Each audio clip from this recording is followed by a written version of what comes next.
Kami kembali melanjutkan perbincangan bersama dengan Menkominfo, Joni G. Plate. Bang Joni, terkait dengan RUU Perlindungan Data Pribadi yang sudah masuk prolegnas 2020, surpres sudah masuk sejak Juni, tetapi pembahasan belum kunjung dimulai.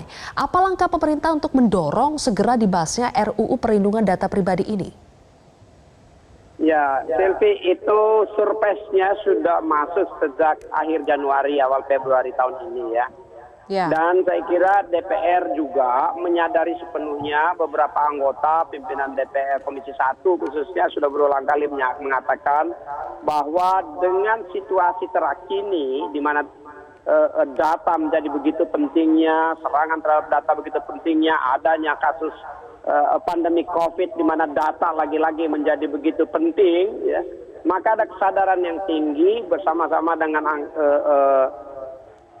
anggota Komisi 1 DPR RI ya untuk bisa menyelesaikan ini segera. Dari sisi Kominfo ya, RUU ini adalah inisiatif pemerintah. Jadi pemerintah yang menyiapkan draftnya dan dari pemerintah sudah disampaikan pada DPR.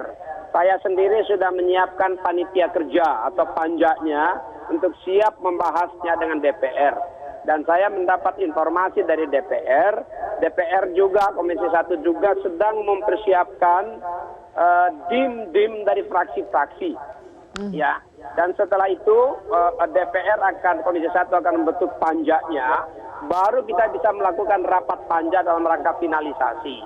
Melihat bahwa RUU PDP ini benchmarknya adalah GDPR atau General Data Protection Regulation Uni Eropa, ya, yang paling up to date, yang kita menjadi acuan. Jadi yang disiapkan cukup komprehensif. Kita harapkan ini bisa segera selesai, ya. Dia hanya 72 pasal, tidak terlalu banyak, ya. Yang kalau fokus itu harusnya bisa cepat selesai, ya. Dan ini sangat penting karena Pak, Indonesia termasuk dari sedikit negara yang belum mempunyai undang-undang perlindungan data pribadi. Itu dia. Sudah 136 negara yang punya, kita yang belum punya. Betul. Jadi Bang Joni, sebetulnya kan kita sudah jauh ya ketinggalan, padahal data ini sekarang menjadi barang yang sangat penting, diperebutkan, sering diperjualbelikan, sering dijadikan masalah. Karena itu kita segera butuh undang-undang ini untuk disahkan. Mungkin Bang Joni juga bisa menjelaskan ke masyarakat apa bedanya nanti ketika kita sudah memiliki undang-undang PDP dibandingkan sekarang yang belum, apa yang nanti akan berubah, bagaimana data masyarakat akan lebih terlindungi dengan adanya undang-undang ini? Nah, di undang-undang ini mengacu kepada 3 hal penting ya. Hal yang penting pertama terkait dengan perlindungan terhadap pemilik data yang punya data. Ya, bagaimana hak pemilik data untuk melakukan updating, perbaikan, dan termasuk di dalamnya hak untuk dilupakan. Ya, hak untuk dilupakan misalnya dari keputusan pengadilan orang tidak dinyatakan tidak bersalah, itu harus bisa dihapus. Ya, right to erase itu ada di dalamnya. Juga untuk pengguna data. Pengguna data harus mendapatkan data yang cepat, yang terupdated, yang akurat, sehingga bisa digunakan dengan benar.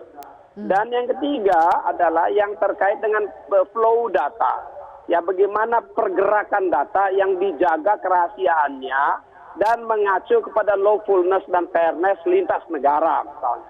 Ini penting sekali. Data ini adalah masa depan suatu bangsa. Data ini mempunyai nilai ekonomis yang tinggi, mempunyai nilai strategis yang tinggi, mempunyai geopolitik yang tinggi. Karenanya bangsa-bangsa akan menjaga betul ya terkait dengan data dalam konteks kedaulatan datanya, dalam konteks manfaat dan pentingnya data. Jadi begitu pentingnya, begitu strategisnya. Dan Sylvia, begitu kita sebut tentang data, maka tentu banyak sekali kepentingan strategis di dalamnya. Tidak saja terkait dengan kepentingan strategis di dalam negeri, tetapi ini terkait dengan geoekonomi dan geopolitik serta geostrategis.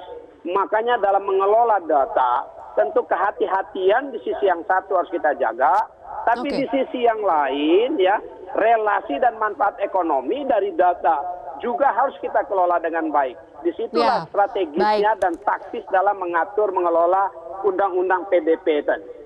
Oke, mudah-mudahan hal yang sestrategis ini betul-betul bisa diwujudkan segera ya.